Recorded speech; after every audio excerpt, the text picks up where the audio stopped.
My child, can you come and be with me for a little while? I know how you try to stay busy, how you fill every moment with noise and tasks and distractions.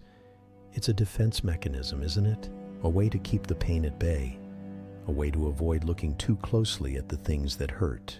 But I am asking you now to lay down your defenses, just for a moment. Find a quiet place in your soul and let me speak to you. I want to talk about your wounds.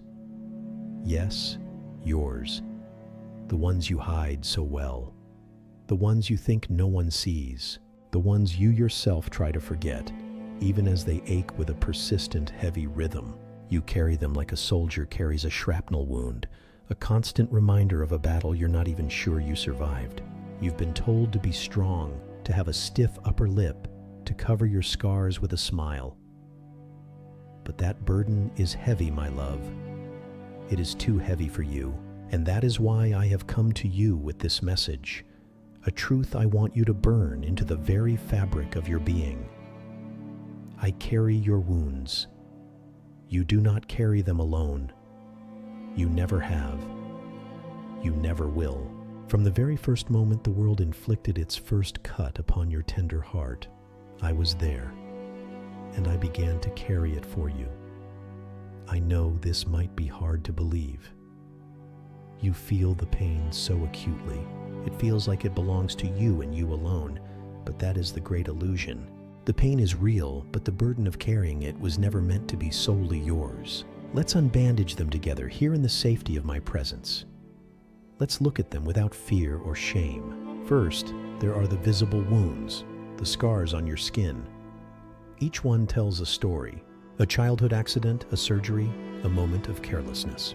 The world sees them as imperfections, blemishes on your otherwise smooth canvas. But when I look at them, I see a story of survival. I see a body that healed, a life that continued. I was there in the healing, knitting cells back together, fighting off infection, turning a gaping wound into a thin silver line of memory. I trace those scars with a father's pride, not because you were wounded, but because you endured. They are not ugly to me. They are proof of your resilience, and I carry the memory of the pain that caused them so that you can simply live in the skin I gave you. But it's the invisible wounds that weigh the most, isn't it? Let's speak of the wound of betrayal, that sharp, jagged piece of glass that was thrust into your back by someone you trusted, someone you loved. The shock of it stole your breath. The pain was so blinding, it changed the way you see the world. It left a deep, poisoned wound that has struggled to close. It taught you to be suspicious, to build walls, to keep people at a safe distance. You carry that wound every day, in every new interaction, always scanning for the first sign of another betrayal. My child, give me that wound. I carry it. I know the sting of betrayal. I was sold for 30 pieces of silver by one I called a friend. I was denied by another who swore he would die for me. I felt that searing pain. I understand it completely. Let me carry the weight of your mistrust. Let me hold the memory of that pain, so that you can begin to learn how to open your heart again, cautiously and wisely at first, but with the hope that connection is still possible, still beautiful. Let me be the one you trust unconditionally, and from that place of safety I will teach you how to trust others again. And what of the wound of rejection, that feeling of being unwanted, of being left out, of being told, whether in words or actions, that you are not good enough? It is a cold, hollowing wound that can shape a lifetime. It whispers insidious lies in your ear. You're unlovable. You're flawed. There's something wrong with you. You have carried this wound from the playground to the boardroom, from your family of origin to your own romantic relationships.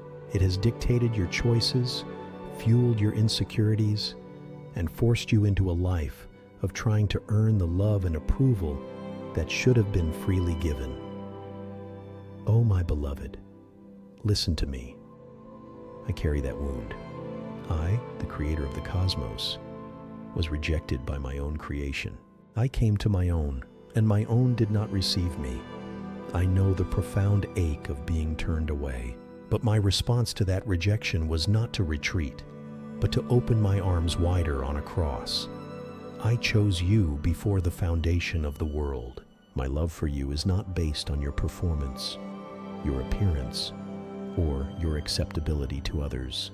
You are my chosen, my cherished, my beloved child. Let me carry the wound of rejection. Let my acceptance of you be the healing balm that soothes that ache. When you feel the sting of being left out, press into my embrace. My arms are always open to you. You are always wanted, always welcome, always enough for me.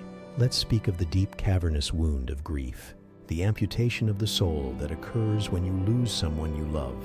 A part of you is gone, and the space they left behind is a raw, aching void. The world tells you that time heals all wounds, but you know better. Time doesn't heal it. It just teaches you how to live with the limp.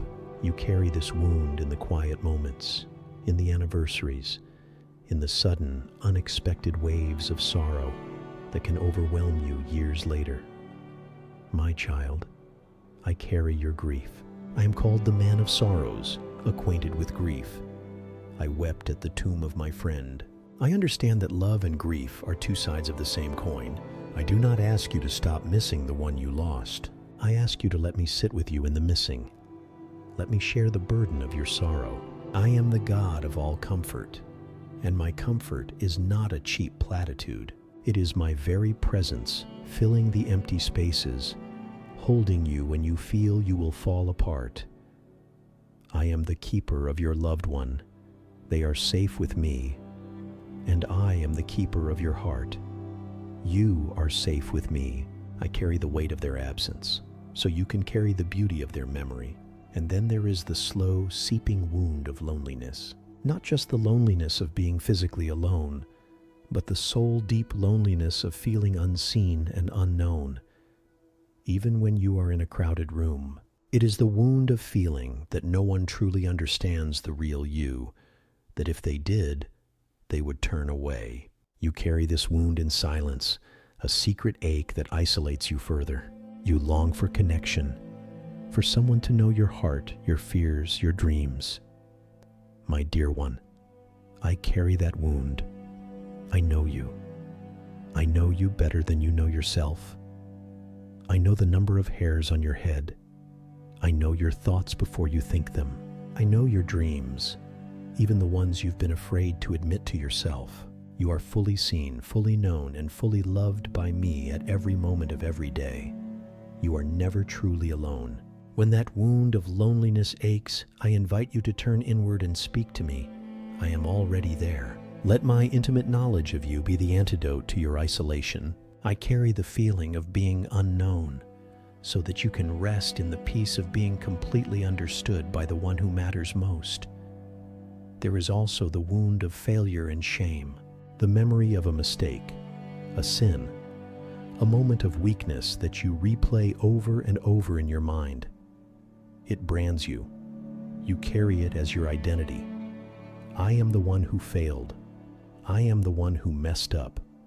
I am damaged goods. The weight of that shame is crushing. It paralyzes you. It keeps you from accepting forgiveness, from moving forward, from believing you could ever be used for good again. My child, you must let me carry this wound. It is the very reason I came. Look at my hands. Look at my feet. These are not your wounds, but they are. I took them. I bore them in my own body on the tree. The nails that pierced my flesh were forged from your failures. The crown of thorns that tore my brow was woven from your shame. I willingly, lovingly took all of it upon myself. I carried your sin and your shame to the cross, and I left it in the tomb. It has no more power over you. When I look at you, I do not see your failure. I see my forgiveness. I see my righteousness. I have washed you clean. Let me carry the memory of your sin. Receive my grace. Forgive yourself, as I have already forgiven you. Your identity is not in your failure. It is in my redemption of that failure. Now let's talk about how I carry these wounds. It is not a metaphor. It is a spiritual reality. I carry them first, through my own scars. My wounds did not disappear after my resurrection. I kept them. I showed them to Thomas. They are a permanent part of my glorified body. Why? They are an eternal testament to my love for you. They are the everlasting proof that I understand suffering, that I have entered into it, and that I have conquered it. My scars are the divine receptacles for your pain. When you offer me your wound of betrayal, I place it in the wound in my side, pierced by a soldier's spear. When you give me your wound of failure, I place it in the wounds in my hands, which were nailed down for your transgressions. When you surrender your wound of wandering and feeling lost, I place it in the wounds in my feet, which were pierced to anchor you. My wounds are not marks of defeat. They are portals of healing for you. I carry your wounds by absorbing their sting. You still have the memory of what happened, but I am working day by day to separate the memory from the crippling pain. It's like a person who has had a limb amputated. For a long time, they feel phantom pains, the ghost of an ache in a limb that is no longer there. Your wounds are like that. Even when the healing process has begun, the phantom pains of memory can return. When they do, that is not a sign that you are not healing. It is a signal to press into me, to let me once again take the sting, to remind your soul that the wound is now in my hands, not yours. I am the great shock absorber of your soul, taking the jarring impact of your trauma so that you can begin to walk with a smoother gait. I also carry your wounds by transforming them. This is the great miracle, the divine alchemy that only I can perform.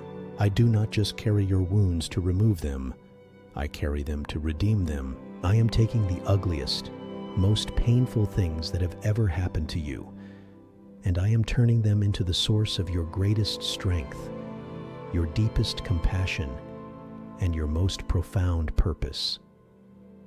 This is the art of spiritual Kintsugi. When a precious piece of pottery is broken in Japan, the masters do not throw it away. They painstakingly piece it back together, and they fill the cracks with lacquer mixed with pure gold. The repaired piece is not only functional again, but it is considered more beautiful and more valuable than it was before it was broken. The lines of breakage, now gleaming with gold, tell a story of redemption and resilience. My beloved, this is what I am doing with you. The places where you have been most deeply wounded, the fault lines of your greatest pain, are the very places I am filling with my golden grace. Your scars will not be marks of shame to be hidden. They will become shimmering veins of gold, a testament to the fact that you were broken and that a loving God put you back together, making you more beautiful than before.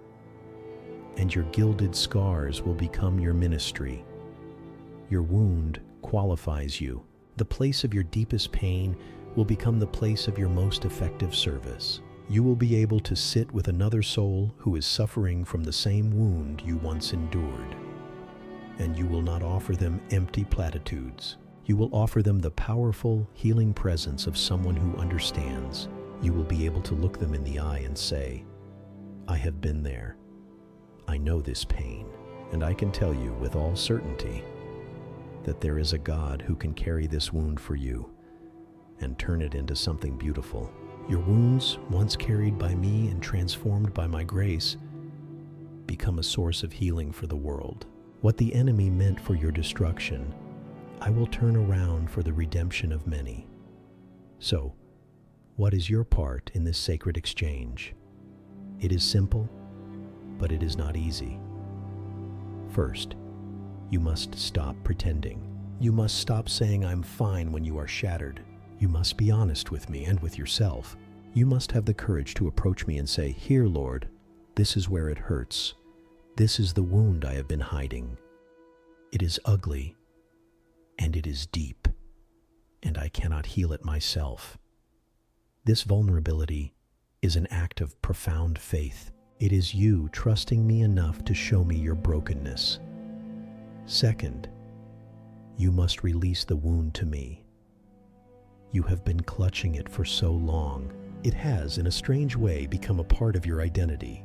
Letting it go can feel terrifying, like you are letting go of a part of yourself. But you are not letting go of you. You are letting go of the pain that has held you captive. It is an act of surrender. You must consciously, daily, sometimes hourly, make the choice to hand the pain, the anger, the grief, the shame over to me. Picture yourself physically placing that wound into my nail-scarred hands. And when you are tempted to take it back, to pick at the scab, to dwell on the injustice, you must surrender it again and again and again, until one day you will realize you haven't thought about it for a while. The grip has loosened. I have taken the weight. Third, you must receive my healing. Healing is a process, not an event. It requires your participation. You must receive my comfort when I offer it. You must receive my grace when you feel unworthy. You must receive my truth when lies are screaming at you. This involves spending time in my presence, reading my word, which is a healing balm to the soul, and listening for my still, small voice that constantly speaks words of love and affirmation over you. You must also be gentle with yourself. You wouldn't expect a person with a broken leg to run a marathon the next day. Do not expect your soul wounds to heal overnight. There will be good days and there will be hard days. There will be steps forward and steps backward. This is all part of the journey. On the hard days, do not despair. Just press closer into the arms of the one who is carrying you and your wounds. My child, the world is a place of wounding. I have not promised you a life free from pain, but I have promised that you will never, ever have to face that pain alone. I have promised that I will be with you, and my promise is not just to be beside you, but to enter into your suffering with you, to take the burden of it upon myself. Look around you at the story of creation. The tree gives its wood to make the handle for the axe that will cut it down. The sheep gives its wool to make the sweater that will warm the shepherd. The grape is crushed to make the wine that will bring joy. The grain is threshed and ground to make the bread that gives life. All of creation understands this principle of redemptive suffering. Your wounds are not the end of your story. They are the beginning of your testimony. They are the place where my power is made perfect in your weakness. They are the sacred ground where you meet me, the wounded healer, in the most intimate way. So today, I invite you. Stop carrying the weight that I have already lifted. Stop living as if you are defined by your brokenness. You are not defined by your wounds. You are defined by the one who carries them. You are defined by my scars, which declare you are healed, you are forgiven, you are redeemed, and you are mine. Lay your burdens down. Let me have them, all of them, and in exchange receive my peace which passes all understanding. Receive my love which casts out all fear, and receive my promise that I am holding you, and I am carrying your wounds, now and for all eternity. This is my message for you today. Rest in it. Rest in me.